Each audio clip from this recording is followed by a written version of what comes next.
So ఇక్కడికి వచ్చినటువంటి అంటే నిజామాబాద్ ప్రెస్ క్లబ్కి వచ్చినటువంటి యువతకు అంటే ఎంతోమంది ఇలా టైం పాస్ చేసుకుంటూ బయట టైం వేస్ట్ చేస్తున్న సమయంలో ఒక మంచి కార్యక్రమానికి మీరు ఎందుకు వచ్చిర్రు అంటే మీలో ఒక మంచితనం ఉన్నది కాబట్టి ఇలా ప్రెస్ క్లబ్కి వచ్చిర్రని తెలియజేస్తూ మీ అందరికి మీరే సఫలు కొట్టుకోవాలని విజ్ఞప్తి చేస్తాను. ఎందుకంటే అదేవిధంగా ఇక్కడ గెస్ట్ వచ్చిన అందరు కూడా మంచిగా మాట్లాడిర్రు. మన టాపిక్ మెయిన్గా మనం తెలంగాణలో ఉన్న యూట్యూబ్ ఛానల్ అందరికీ రిక్వెస్ట్ చేస్తున్నా, తెలంగాణలో మళ్ళీ అడ్డదారిలో బ్యాక్లాగ్ ఉద్యోగాల ప్రయత్నం చేస్తున్న అవినీతి పరులపై నిజామాబాద్లో సంచలన ప్రెస్ మీట్ ఎందుకు పెట్టినామంటే 2 నెలల క్రితం ప్రభుత్వం దృష్టికి సమాచారాన్ని తీసుకెళ్ళినాం సార్. అంటే సీఎం దృష్టికి కానీ మంత్రుల దృష్టికి కానీ ఎమ్మెల్యేల దృష్టికి కానీ తీసుకెళ్ళినాం. ఏమని? ఇరిగేషన్ డిపార్ట్మెంట్లో కానీ రెవెన్యూ డిపార్ట్మెంట్లో కానీ మున్సిపల్ శాఖలో కానీ అడ్డదారులో జాబులు అమ్ముకోవడానికి ప్రయత్నిస్తున్నారు అధికారులు. గ్రూప్ 1 ఉన్న వాళ్ళు కానీ గ్రూప్ 2 ఉన్న వాళ్ళు కానీ. దీనివల్ల మీ ప్రభుత్వానికి చెడ్డ పేరు వస్తుందని చెప్పి సోమాజిగూడ ప్రెస్ క్లబ్లో 2 నెలల క్రితం ఇదే విధంగా ఒక ప్రెస్ మీట్ పెడితే మంచి స్పందన వచ్చింది. నిజామాబాద్లో వేటి న్యూస్లో కూడా ఫుల్ వైరల్ అయింది. నిర్మల్ వేటి న్యూస్లో, ఆదిలాబాద్ వేటి న్యూస్లో, హైదరాబాద్ రంగారెడ్డి వేటి న్యూస్లలో కానీ మిగతా యూట్యూబ్ ఛానల్లో కానీ అన్ని పత్రికలలో వచ్చిన తర్వాత భయభ్రాంతులకు గురై వద్దురా బాబు అని చెప్పేసి డబ్బులు ఇచ్చిన వాళ్ళు కానీ తీసుకున్న వాళ్ళు కానీ రిటర్న్ ఇవ్వడం జరిగింది. కానీ 2 నెలలు గ్యాప్ వచ్చిన తర్వాత మళ్ళీ అందరు సైలెంట్ అయిపోయారు. మేము జాబులు అమ్ముతాం, మీరు కొనుక్కోండి అని చెప్పి దీంట్లో 3 ఉంటారండి ప్రధానంగా ఇట్లాంటి అడ్డదారులో జాబుల విషయంలో. ఒకటి, జాబులు అమ్ముతామని చెప్పి అధికారులు, అవినీతి అధికారులు. రెండోది, మధ్యలో ఉండే బ్రోకర్లు. మూడోది, చదువు శాతగాక ఇండైరెక్ట్గా జాబులు కొనుక్కుందాం, జాబులు కొనుక్కొని అంటే ఒక్కొక్క జాబుకు 10 లక్షలు, 15 లక్షలు, 20 లక్షలు ఇచ్చుకొని మళ్ళీ అవినీతి చేసి మళ్ళీ మనం డబ్బు సంపాదిద్దామనే ఈ 3 ఉంటారు. ఈ 3 మీద ప్రెస్ మీట్ పెట్టడానికి నిజామాబాద్కి వచ్చినాం. అన్న ఓన్లీ నిజామాబాద్లోనే పెడతావా అంటే నిజామాబాద్లోనే కాదు, తెలంగాణలో ఉన్న అన్ని 33 జిల్లాలకు తెలంగాణ నిరుద్యోగ రక్షణ చేసి వెళ్తుందని నిజామాబాద్ గడ్డ సాక్షిగా మీకు హామీస్తుంది. ఎందుకన్నా నువ్వు నిజామాబాద్లోనే మొట్టమొదటిసారిగా మరి ఇక్కడ ప్రెస్ మీట్ పెడుతున్నావు? తెలంగాణలో ఇన్ని 33 జిల్లాలు ఉన్నాయంటే మైపాల్ యాదవ్ అని నేను నిజామాబాద్ జిల్లాలోనే పుట్టిన వ్యక్తిగా ఈ పుట్టిన గడ్డ రుణం తీర్చుకోవాలి కాబట్టి దర్పల్లి మండలం మైలారం గ్రామం అంటే ఇటు డిచ్పల్లి, అటు జక్రంపల్లి, అటు ఆర్మూర్, భీమ్గల్కు మధ్యలో ఉంటుంది మైలారం గ్రామం. నేను చదువుకుంది జెడ్పిహెచ్ స్కూల్లోనే. 10th వరకు ఊర్లో చదివి intermediate church of south India ఇక్కడనే కంటేశ్వర్లో ఉంటుంది, సిఎస్ఐ కాలేజ్ అంటారు.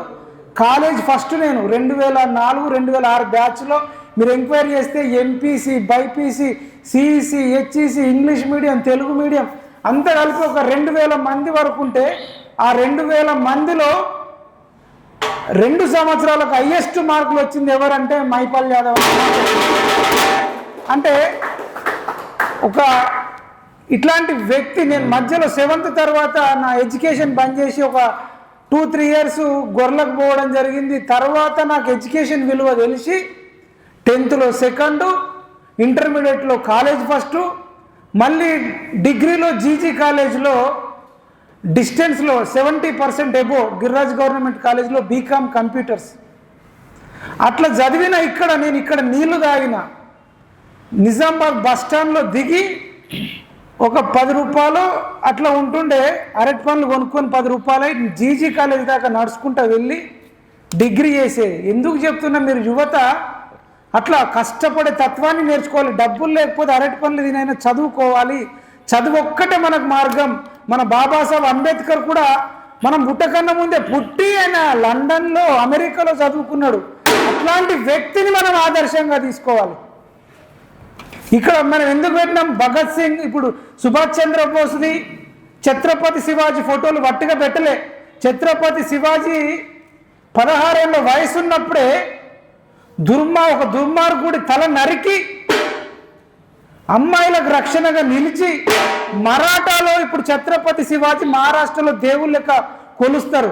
అనేక యుద్ధాలు గెలిచిన యుద్ధ వీరుడు ఛత్రపతి శివాజీ.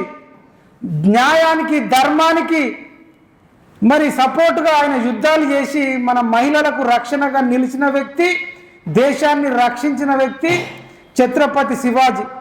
సుభాష్ చంద్ర బోస్ మన దేశంలో వీలు కాకపోతే జర్మనీకి వెళ్ళి హిట్లర్ను కలిసి అక్కడ మన భారతీయులు అక్కడికి వస్తే రెండో ప్రపంచ యుద్ధంలో బ్రిటిష్ వారి తరపున మన వాళ్ళు సైనికులుగా వస్తే మీరు బ్రిటిష్ వారి తరపున భారతీయులు ఎందుకు కష్టపడాలి, మనమే బ్రిటిష్ వారిని తరిమేయాలని చెప్పి అక్కడ ఆ దేశంలో సుభాష్ చంద్రబోస్ దేశం మీద ప్రేమతోని మన సైన్యాన్ని ఒక రాటుదేలేటట్టు చేసి ఆ సైన్యాన్ని ఇక్కడికి పంపి బ్రిటిష్ వాళ్ళను భారతదేశం నుంచి వెళ్ళగొట్టడానికి అత్యంత కీలక పాత్ర వహించినటువంటి సుభాష్ చంద్రబోస్ ఇద్దరిని మనం ఆదర్శంగా తీసుకొని వచ్చినాం.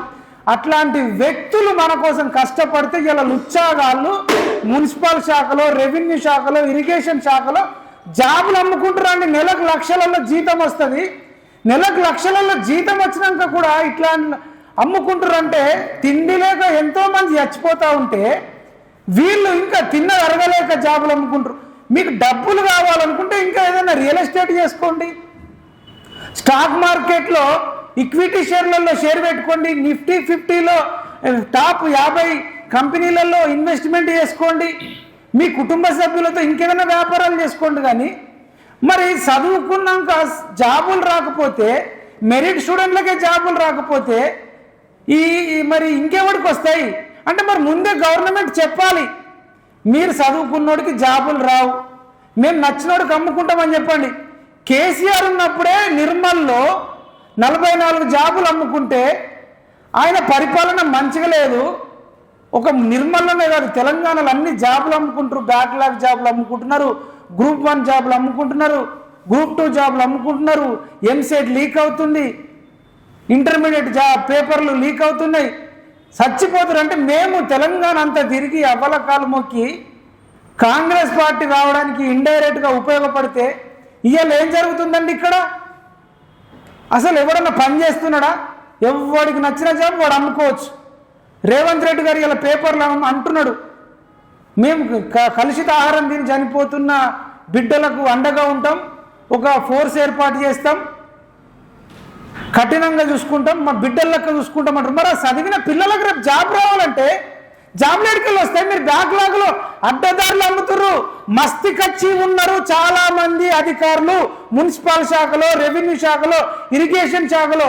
మీకు ఒకటి చెప్తారండి, కరీంనగర్ మాజీ ఎంపీ బోయిన్పల్లి వినోద్రావు అన్న కూతురు అంటారు సరితరావు అట. ఆమె జాబ్ ఏం ఎగ్జామ్ రాయలే, డైరెక్ట్ ఏఈ జాబ్ ఇచ్చేస్తే నెలకు 1,50,000 జీతం, నెలకు 1,50,000 జాబ్ రాయలే, జస్ట్ ఇంటికన్నా ఉన్నది. ఆయన ఎమ్మరికి జాబ్ కూడా చేయలే, 2 ఏళ్ళు జాబ్ చేసింది. నెలకు 1,50,000 అంటే 12 నెలలకు ఎంత అవుతాయండి? 18 లక్షల జీతం. 2 ఏళ్ళ కంటే 36 లక్షలు. ఆమె ఎగ్జామ్ రాయలే, ఏం చేయలే, 36 లక్షల జీతం తీసుకుంది. మరి మనం అడగొద్దా? ఇట్లాంటి వాళ్ళు ఉన్నారని చెప్పేసి మనము ఈ కాంగ్రెస్ ప్రభుత్వం రావడానికి మీరు అందరు ఓట్లేస్తే ఈ ప్రభుత్వంలో కూడా అడ్డదారిలో జాబులు అమ్ముకుంటారు. ఇట్లాంటిది మన దృష్టికి వచ్చింది. ఇంకా మీరు చెప్పాలంటే 2020లో కానీ 2022లో కానీ అనేక మంది అనేక జాబులు అమ్ముకుంటున్నారు. ఒక్కొక్క జాబుకు 30 లక్షల చొప్పున. అంటే జాబులు వచ్చినోడే జాబులు అమ్ముకుంటున్నాడు, జాబులు వచ్చినోడే జాబులు అమ్ముకుంటున్నాడు. కాబట్టి మేము ఈ గుట్టు చప్పుడు కాకుండా జాబుల మీద ప్రతి ఒక్క యువత కొట్లాడాలి. మన శక్తి సరిపోదు కాబట్టి నిజామాబాద్ యువత చాలా జెన్యూన్ యువత. మన అతి చిన్న జిల్లా కానీ అత్యంత అవినీతి పరులు ఉన్న జిల్లా కూడా మనదే. అత్యంత మంచి వ్యక్తులు, మంచి యువత ఉన్న మన జిల్లాలోనే మీరందరూ కూడా సపోర్ట్ చేస్తారని తెలియజేస్తూ మేము ఫైనల్గా చెప్తున్నాం, ఎవరైతే ఈ జాబులు కొనాలనుకుంటారో ముఖ్యంగా మీరు విరమించుకోండి. మీరు విరమించుకోకపోతే కనుక మేము కోర్టుకైనా వెళ్ళి మీ జాబులు వీకిస్తాం, ఇన్వెస్టిగేట్ చేస్తున్నాం, మీ పేర్లన్నీ తెలుసుకుంటున్నాం. తర్వాత ఇప్పుడు మన హరీష్ రావు పిఏ జాబ్ ఒప్పుకున్నాడంటే పైసలు ఇచ్చిండు ఒక ఆయన సెక్యూరిటీ జాబ్ కోసం. ఆయన జాబులు రాలేదు, డబ్బులు పోయినాయి. ఇప్పుడు రోడ్ల మీద తిరుగుతుండే ఒక వ్యక్తి. మీ బతుకర్లు కావద్దు అంటే ఈ దొంగలు ఏం చేస్తారంటే అవినీతి అధికారులు ఎక్కువ మంది దగ్గర కూడా డబ్బులు కలెక్ట్ చేస్తారు, కొద్ది మందికి జాబ్ ఇస్తారు. ఆ కొద్ది మందికి కూడా అక్రమం. కాబట్టి రేపు కోర్టుకు వెళ్తాం, మీ జాబులు పోతాయి, డబ్బులు పోతాయి, పరువు పోతుంది. భారతీయుడు సినిమా ఇండియన్ 2 వచ్చింది. అందులో దొరికిన తర్వాత ఆ అవినీతి అధికారి యొక్క భార్య ఉరేసుకొని చచ్చిపోతుంది. మేము మళ్ళీ మీ పేపర్లలో లీకులు చేస్తే మీ కుటుంబ సభ్యులు నష్టపోయి ఉరేసుకొని చచ్చిపోయే రోజులు రావద్దని మీకు ముందస్తుగా హెచ్చరిస్తున్నాం. మీ డబ్బులు ఒకవేళ ఇస్తే మీకు తీసుకోండి, లేకపోతే మేము ఏసీబీకి కూడా చెప్తాం, యాంటీ కరప్షన్ బ్యూరో కూడా కలుస్తాం, ప్రధాన ప్రతిపక్ష పార్టీలను కలుపుతాం, ఎంఆర్పిఎస్ను కూడా మందకృష్ణన్న దగ్గరకు తీసుకెళ్తాం. దయచేసి మీకు మంచిగా చెప్తున్నాం, మర్యాదగా చెప్తున్నాం. మంచి మాటకు చింతకాలు రాలే అంటారు. మీరు మంచిగా వినకపోతే, మంచి మాటకు వినకపోతే మంచి వాళ్లకు మంచి వాళ్ళం, చెడ్డ వాళ్లకు చెడ్డ వాళ్ళం, ఛత్రపతి శివాజీ సుభాష్ చంద్రబోస్ వారసులం.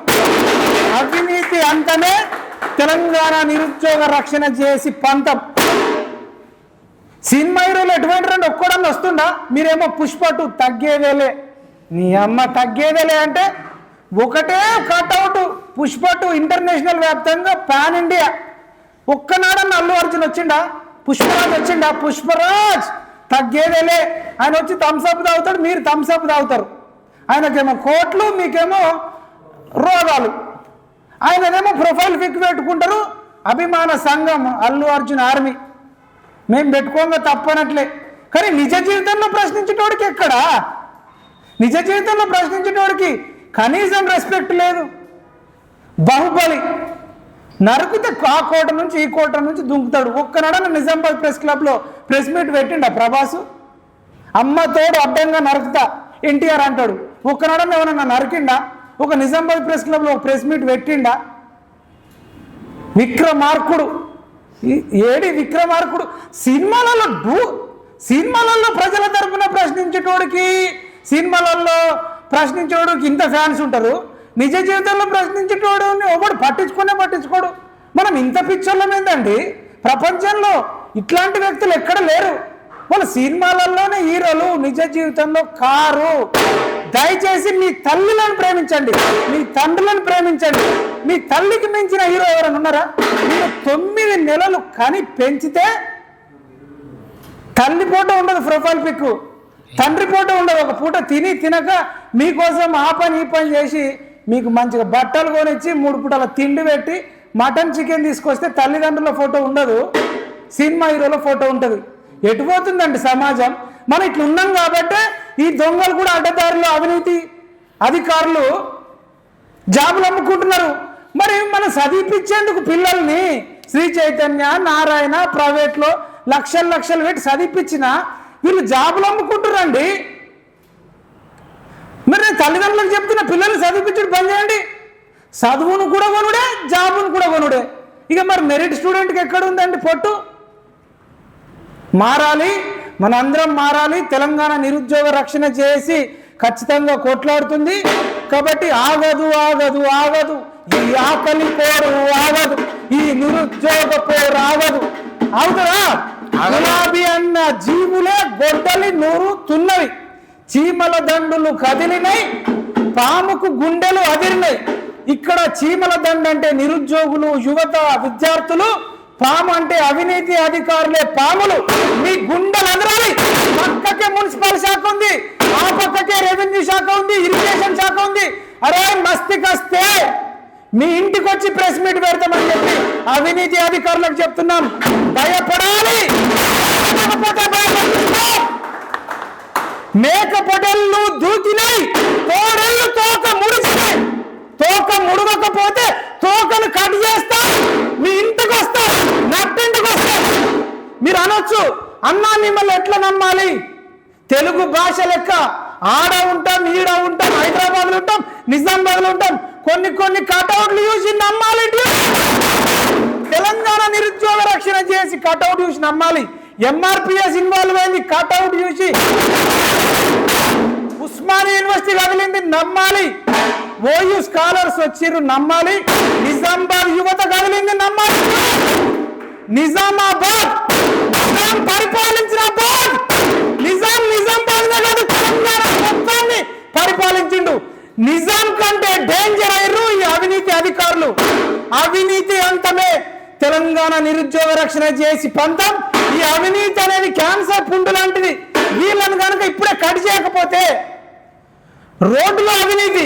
నువ్వు ఇరిగేషన్ డిపార్ట్మెంట్కి పోతే రోడ్డు బ్రిడ్జ్ కూలిపోతే మనుషులు చచ్చిపోతారు, బిల్డింగ్ కూలి చచ్చిపోతారు, అవినీతి. చిన్నపిల్లలు ఫుడ్ పాయిజన్ అయి చచ్చిపోతారు, అవినీతి.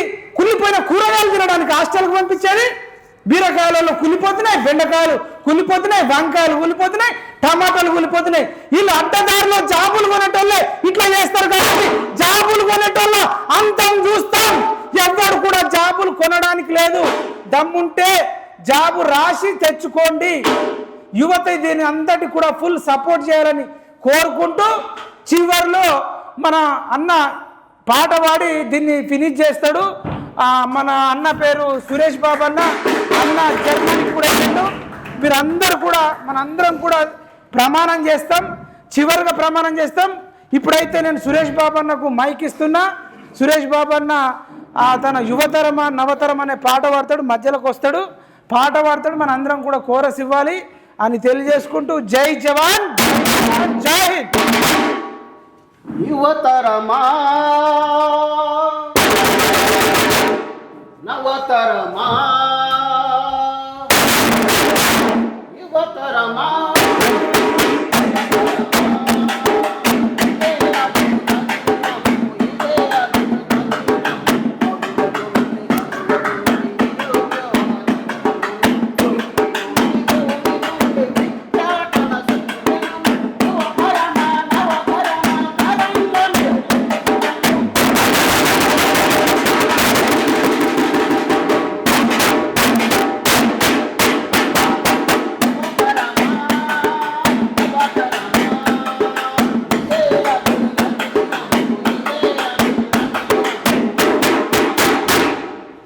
పాలు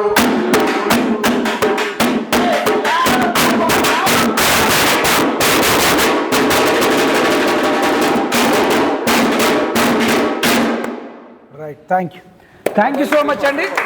తెలంగాణ ప్రజలందరికీ నమస్కరించి చెబుతున్నాం ప్రభుత్వాలు మారినా ముఖ్యమంత్రి మారినా ప్రభుత్వ అధికారుల తీరు మారడం లేదు. అవినీతి ఇంకెక్కువగా చేస్తూనే ఉన్నారు. మరీ ముఖ్యంగా తెలంగాణలో నిజామాబాద్ లో irrigation department, health department, revenue department, municipal department, ఈ డిపార్ట్మెంట్లలో ఉన్న బ్యాక్లాగ్ జాబ్లను